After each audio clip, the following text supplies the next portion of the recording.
Assalamualaikum warahmatullahi wabarakatuh. Perkenalkan, nama saya Hasbi Fahmi, NIM C0021015. Baiklah, saya akan menjelaskan hukum perjanjian MOU dan kontrak. Teori perjanjian. Memorandum of Understanding merupakan produk hukum pada negara-negara yang menganut sistem common law. Konsep tersebut kemudian berkembang dalam praktik Indonesia dalam hampir setiap bentuk kerjasama, baik yang dilakukan oleh pemerintah maupun pihak swasta.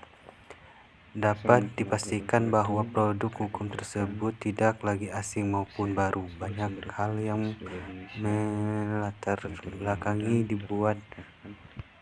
Satunya adalah karena prospek bisnis suatu usaha dirasa belum jelas benar, dan dengan negosiasi yang rumit dan belum ada jalan keluarnya, sehingga daripada tidak ada ikatan apa-apa, maka dibuatlah MOU. MOU mengalami pembuaran yang terjadi di Indonesia sebelum transaksi bisnis di Indonesia berlangsung. Dilakukan proses negosiasi awal terlebih dahulu untuk mencapai kesepakatan para pihak. Transaksi bisnis Indonesia yang menggunakan MOU sebagai negosiasi awal misalnya terjadi pada joint venture agreement dan akuisisi perusahaan.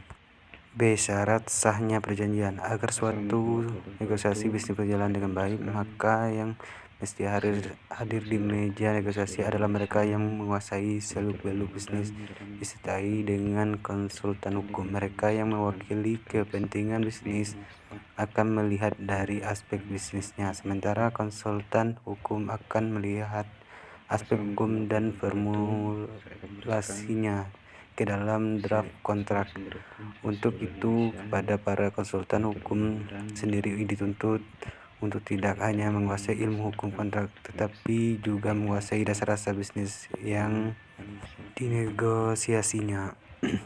Semakin baik pula kontrak tersebut, karena kalau kepada masalah sekecil-kecilnya sudah disetujui, kemungkinan untuk timbul perselisihan di kemudian hari dapat ditekan serendah mungkin. Karena itu tidak mengherankan jika dalam dunia bisnis terdapat kontrak yang jumlah halamannya puluhan bahkan ratusan lembar. Hanya saja demi alasan praktis terkadang kontrak sengaja dibuat tipis. C. Asas hukum dalam perjanjian. Asas kebiasaan berkontrak adalah suatu asas yang memberikan kebebasan kepada para pihak untuk: 1. Membuat atau tidak membuat perjanjian. 2. Mengadakan perjanjian dengan siapapun. 3. Menentukan isi perjanjian, pelaksanaan dan persyaratan. Dan 4. Menentukan bentuknya perjanjian yang tertulis atau lisan. Asas konsensualisme. Ketentuan pasal 1320 ayat 1 tersebut memberikan petunjukan bahwa hukum perjanjian dikuasai oleh asas konsensualisme.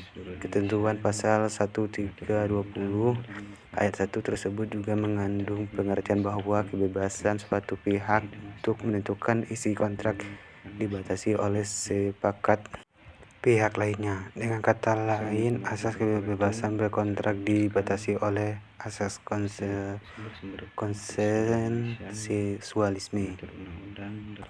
4. Kekuatan mengikat suatu perjanjian. Dalam pasal 1340 KUH Perdata berbunyi, perjanjian hanya berlaku antara pihak yang membuatnya.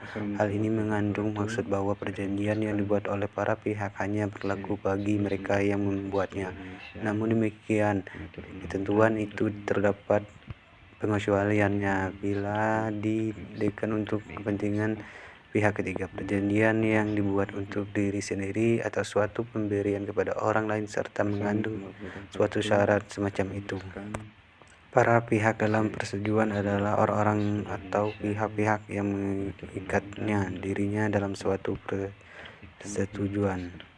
Pada dasarnya, seorang tidak dapat mengadakan perikatan atau perjanjian selain untuk dirinya sendiri. Pasal 1315.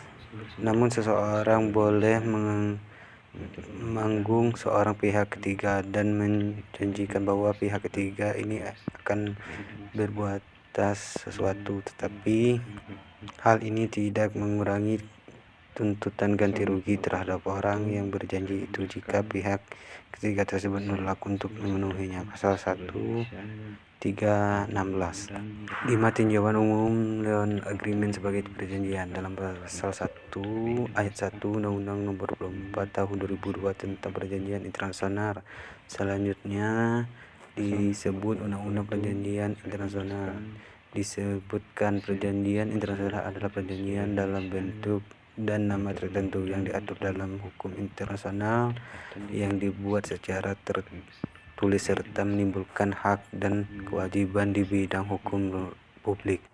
Selanjutnya pasal 4 ayat 1 Undang-Undang Nomor 24 Tahun 2002 tentang Perjanjian Internasional dikatakan bahwa pemerintah Republik Indonesia membuat perjanjian internasional dengan suatu negara atau lebih organisasi internasional atau subjek hukum internasional lain berdasarkan kesepakatan dan para pihak berkewajiban untuk melaksanakan perjanjian tersebut dengan itikat baik. Menurut Salim H.S. Batas, dalam Undang-Undang 24 Tahun 2002 tersebut dengan jelas dinyatakan bahwa perjanjian internasional adalah perjanjian yang tunduk pada hukum internasional publik. Ini dapat saya sampaikan. Terima kasih. Wassalamualaikum warahmatullahi wabarakatuh.